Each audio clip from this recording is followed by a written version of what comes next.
So today's video is extremely important if you've never even bought a stock or even if you don't even know anything about a stock, because we're going to explain a lot and it's going to be very basic, but it's the beginner's knowledge that's very important when it comes to investing. Exactly. Yes. I mean, you don't have to be Warren Buffett to make thousands of dollars in the stocks. Yeah, he's really good, but here's the thing. You only have to be better than a couple people out there. You don't have to beat Warren Buffett. Just beat a couple people. So today's video is just going to be on long-term investing. I don't know if you guys can see that. I hope you can. And essentially the ethics behind it, the benefits of it, because a lot of people should be scared of the market, but it's not as scary if you understand it. And that's what a lot of people don't. They think it's, you throw money in, it's going to go up or it's going to go down. Am I going to lose it all? So this is just a foolproof method of how to get around this if you're an anxious type of person. Yeah, and a really big thing, what he was saying when it comes to long term, is taxes. I mean, taxes affect everyone, and you actually get benefits from holding stocks. It's like the government wants you to do the right thing almost. They're like, hey, if you sell a stock within a year, you owe us 20% of your profits. If you hold a stock, though, for over a year, you only get 10% out. That's pretty good. That's why long term is very good. Exactly. Because you can come out with millions. Like I said, possibilities endless. Literally, sky's the limit, but it's wherever you stop at. You're going to be the only thing stopping you from either making money or losing money.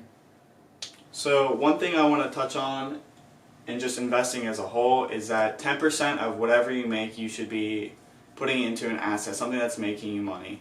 NANI? In the entire world, unless you have a broker who does it for you, I guess, but odds are he's keeping a lot of the profit.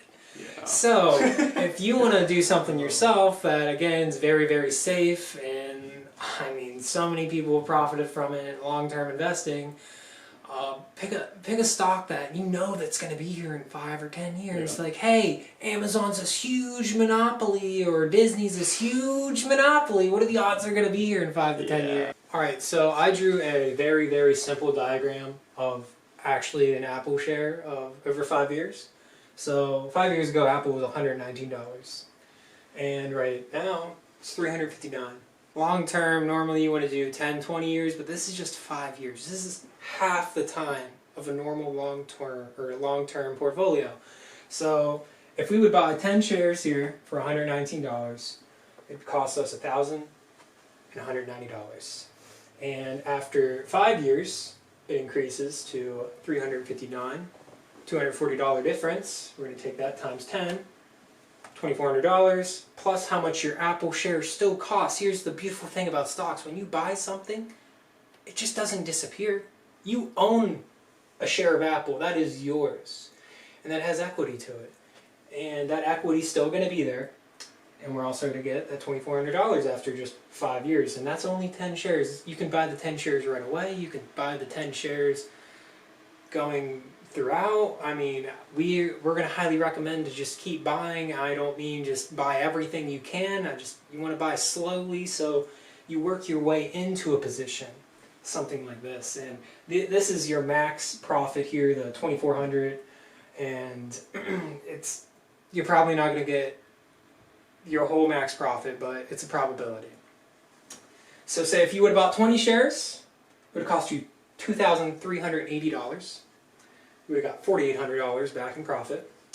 Say you would have bought 30, it would have cost you $3,500 about. You would have had $7,240, about $4,700, and then you would have got $9,600 back.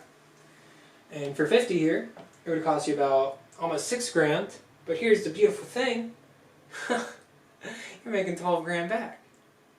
And you get to keep your $6,000, so in total, you now have $17,000. Nice. People sold so many Apple shares this whole time in these 5 years because they thought the exact same thing. When you bet on something like Apple, two things are going to cause this to go to zero. One, Apple closes its doors. What are the odds of that? Two, America goes into Armageddon. What are the odds of that? So when you put your money in the stock market like this, you're betting on the United States. You're betting on our economy. So I hope you got something from just this little diagram here. Again, only 5 years. This is all estimates here. So the numbers aren't exact, but like I said, I really hope you learned something just from this little bit of segment. As promised in the last video, I said that me and Brian would talk about how we made over $1,000 each in the stock market, 2 of which are completely different, and this is how I made mine, which is long-term investing, which is what we just talked about. And literally all I did was I bought it and I hold it, and I do nothing with it. I don't get scared when it goes down. I don't get super excited when it goes up. I saw $1,000 during the rally, and in my mind I had a choice, and the choice was to either sell it and grab that $1,000 and potentially put it back into the market and maybe I lose it all again, or do I just wait and be patient? Because I'm not trying to catch a small fish, I'm trying to catch a big fish. So we're actually going to have an analogy here. He's your little angel on your shoulder. I'm the Yeah. devil on your shoulder. I am what a lot of people would call a YOLO demon, which I don't actually just YOLO calls and just put all my money in options and stuff. Mm-hmm. But I do it very smart. I look for momentum. Like, hey, Amazon's way overbought, but I'm going to talk about options and stuff. I don't want to talk about it now because options are extremely, extremely risky. Extremely risky. I made $300 putting $1,500 on the line. I could have lost that $1,500 in a click, Yeah. but I didn't. I mean, I watched a video. I was showing him a guy lost $100,000 in less than 2 minutes in options. Yeah. But the thing is, someone else took his money. Yeah. And that's who I like to be. I like to look at people who think and YOLO a call, and I just go in there and I just snatch it. It's mine. It's mine. That's how I made over $1,000. He's the demon. He's trying to reel you in. $300. Don't listen to him. $300. Don't listen to him. It's pixie dust. Anyways, you guys have a great day. Like, subscribe, comment anything, any questions, and any support helps. Thank you guys. Have a great day. We'll see you soon. If you guys are interested and want to make that kind of money, you have to educate yourselves. We're not going to make this money for you. What you guys do with your money, like I said, is completely on you. I'm not a financial advisor. I am not a financial advisor. Nothing we do here is advice. This is our journey. This is what we are doing. Yeah. Learn from it. Learn from our mistakes.